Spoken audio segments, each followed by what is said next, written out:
créer des troubles? Pourquoi tu rentres dans toutes les choses qui font que le Sénégal doit bouger dans ton intérêt? Et vous me dites pourquoi je m'acharne contre lui? Un soldat qui porte une arme ne la porte pas pour s'amuser ou pour de la parade. Il la porte pour tirer, pour tuer.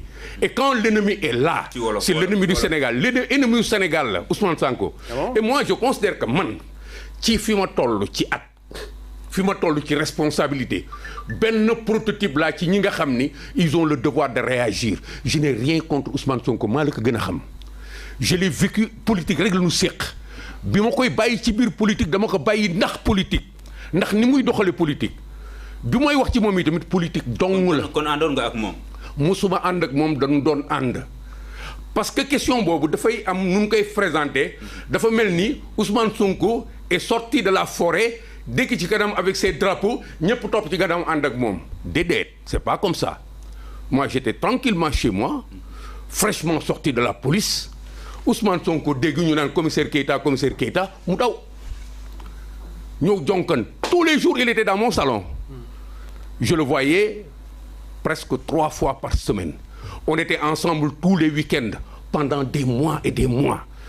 Il était à genoux devant moi pour déglu ma pour essayer de me faire rentrer dans Pastef. loolu ay yan année la noonu bi muy doog a teg Pastef la. bi muy doog a teg Pastef ñoo génnandoo dafa teg Pastef man ma génn police. mu dégg ñu naan commissaire Keita et comme dans sa stratégie nit ku am tur lay wut il est venu chez moi à la Patte d'Oie ici. Man waxuma ko kaay sama kër dama toog ba si ak ñun ma kaay wuyu benn waay. Il n'a pas téléphoné avant de venir. Il est venu après j'ai su qui il était.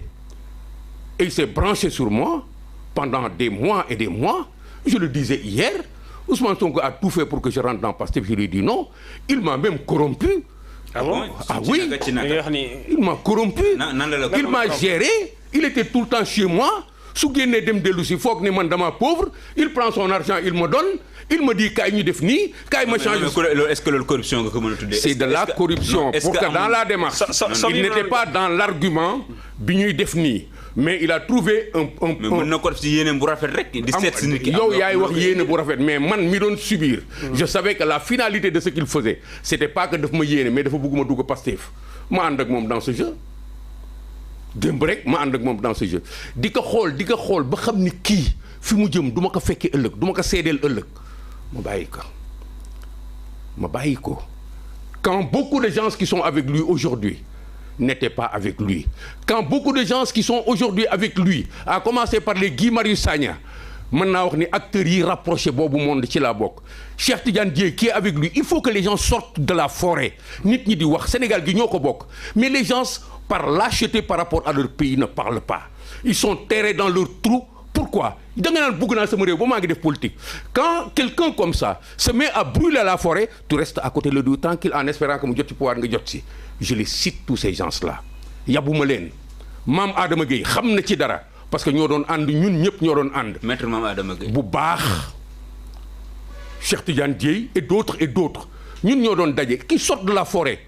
Mais pourquoi est-ce que... Non, dañu war a génne de la forêt. Pourquoi ils sortent de la forêt? Pourquoi? Parce que vous m'interrogez et dans les situations que vous répétez avec moi, il me semble que vous voulez que ça s'isole entre moi alors que fii le Sénégal. C'était pas dans le désert.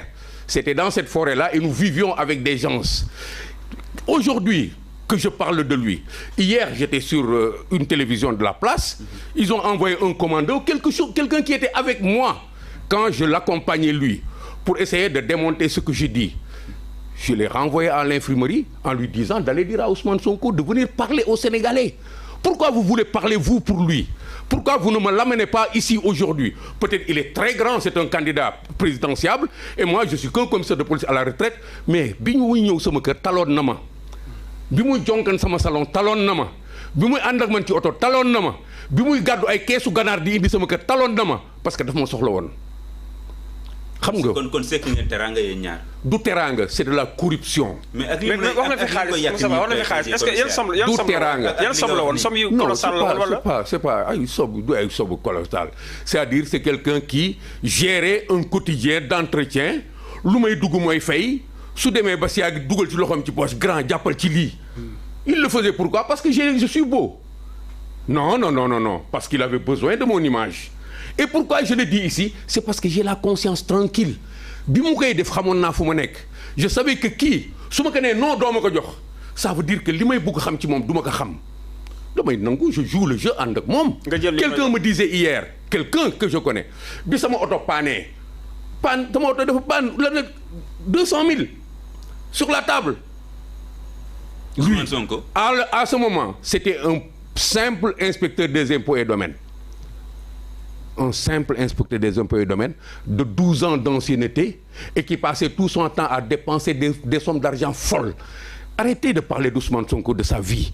Je le connais très bien. Su fekkee wóolu ngeen ma moo tax ngeen woo ma fii. dañuy wax de manière allègre.